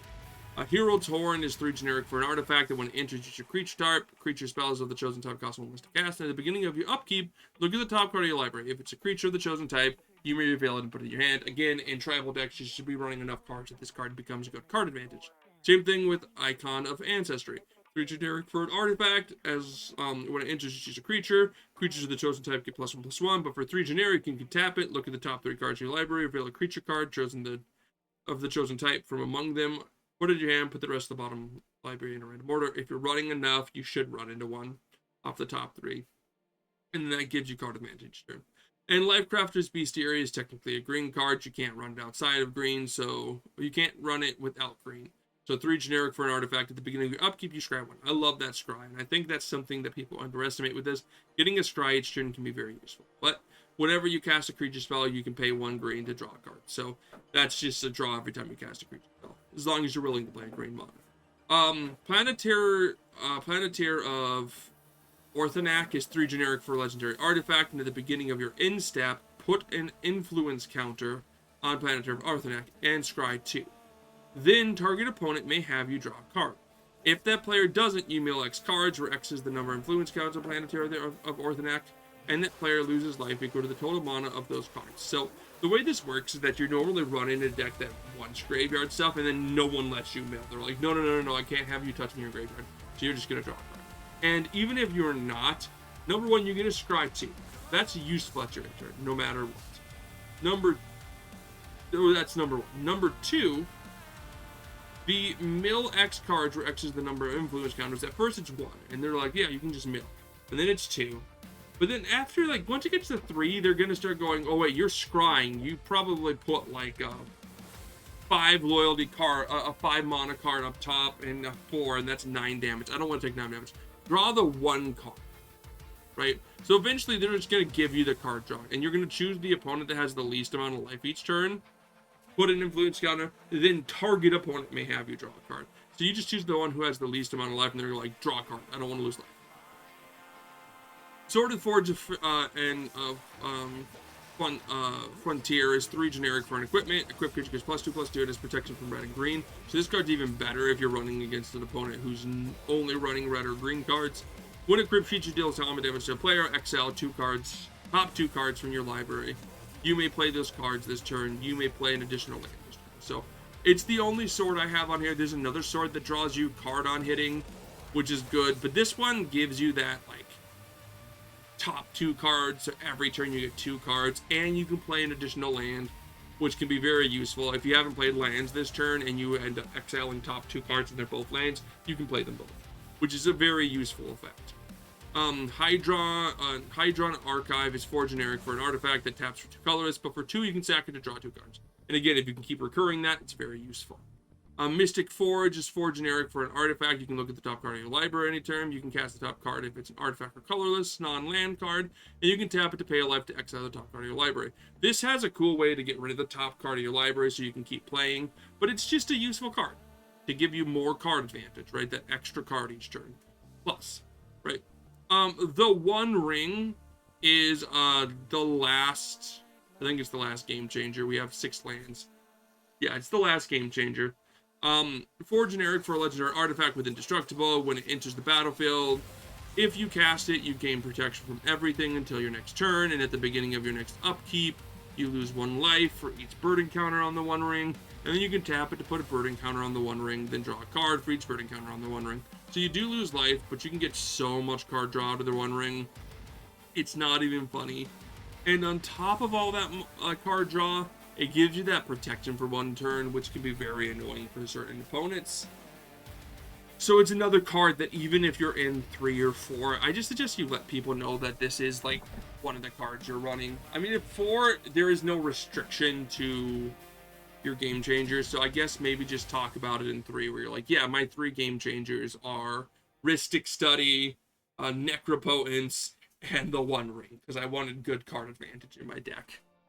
And then the Well of Lost Dreams is 4 generic for an artifact that whenever you gain life, you can pay X, or X is less than or equal to the amount of life you gain and draw that many cards. This is a great card draw in the life gain deck. So, very good cards. Again, they're just, the goal of turn 3 is to get card advantage. Here's card advantage. We're talking about the card advantage cards that I love playing, that I highly suggest taking a look at, and to just look through your cards to find card advantage. These are cards that will continue to draw cards throughout the game as long as they're there.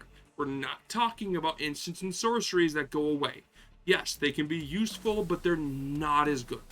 They're not what you want on turn 3. On turn 3, you want card advantage. And if it's not your commander, it's one of these. Before we get to the lands, just to reiterate something, turn 3 can also be ramp if it's getting you into your commander who's card advantage. If your commander is a 5-drop or a 6-drop, but it has the card advantage and good card advantage, then turn 3 can be ramp so you can get your commander next turn. That's okay. Lands. Here are 6 lands that are also card draw advantage, and we love them. Mind you, I don't like running utility lands once you get past 3, once you get past 2 colors. So like 2 colors and down, it's fine. But once you're at 3 or more, it's hard to find space. Bonder's Enclave is a land that taps for a colorless, or you can pay 3 generic to tap a draw a card and activate only if you control a creature with power 4 or greater. If your commander has power 4 or greater, put this there. This is absolutely fantastic. It's what you're looking for. Okay?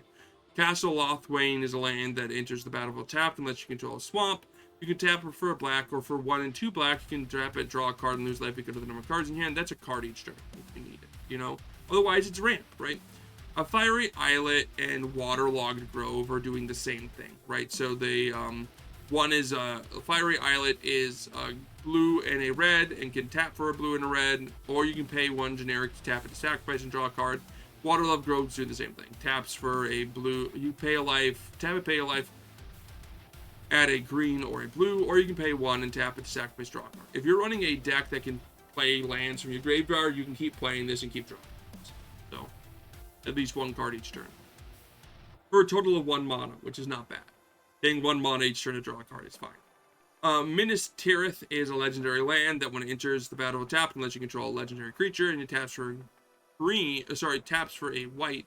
But for 1 and a white, you draw a card, and you activate only if you attack with 2 or more creatures this turn. Yeah, as long as your deck is designed to attack with 2 or more creatures, this is a way to draw a card each turn. And War Room is cool because it's a land that taps for colorless, and for 3 you can tap it to pay life equal to the number of colors in your commander's color identity to draw a card. I like this in like 3 colors and down, but again, probably 2 colors and down because I don't like running colorless lands in 3 colors. That makes it too hard to cast the commander. But those are all the cards I am talking about. Yeah, that's kind of the point here. The whole point right now is the idea that on turn 3, you want to play a card advantage card, okay? Which is good. That's the exact point that you want to be at, okay? The argument here is, does it need to be turn 3? And the answer is no. if turn 4 is when you get it out, that's fine, right? But turn 1 is a land, turn 2 is ramp. If you can't ramp on turn 2 and you ramp on turn 3, that's fine. And if that means on turn 4 you get your card advantage out, that's fine. You just fall behind slightly. But that's the steps, in my opinion, to casual commander. Land, ramp, card advantage. And that's what should be in your deck. Lands, ramp, card advantage. And then a way to win the game is the rest of your deck. Along with ways to interact with your opponents, right? So there's cards I'm not talking about, but you don't need to interact with your opponent on turn 3. That's not your turn, that's not your third step. And you're not winning the game as your third step. You're finding a way to see more cards, which is card advantage, okay? That's the idea. That's what you're aiming for. You're trying to get some more card advantage, okay? You really just want that interesting idea that you might have lost back in the day when you wanted to build a deck and you've been building decks and you sit there and you ask yourself, why are my decks not working? I get my commander out every turn on turn, like at turn 3, I always get my commander out, but I'm losing. Why?